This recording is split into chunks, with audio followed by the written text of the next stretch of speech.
मी पुरस्कर्ता आहे ऋषी प्रणित धर्माचा, बाजार प्रणित धर्माचा पुरस्कर्ता नाही. हे सांगणं का बरं गरजेचं आहे? आपण जन्मभर बराच धर्म धर्म धर्म धर्म करतो, पण शेवटी लक्षात येतं की नाही, माझ्या जीवनात कधी धर्म नव्हताच. बाजाराने माझ्या समोर जो धर्म मांडला त्या धर्मालाच मी ऋषींचा खरा धर्म समजून बसलो.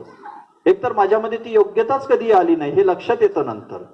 कारण की धार्मिक होण्याचा अर्थ काय आहे की तुमच्या जीवनामध्ये कधीही चंचलता निर्माण होणार नाही, चंचलतेपासून जीवन मुक्त राहील, भोगासक्ती कमी होता होता ती नष्ट होईल, बाहेरच्या गोष्टींचा प्रभाव राहणार नाही, तुम्ही ओरिजिनल राहाल, जसे आहात तसे राहाल.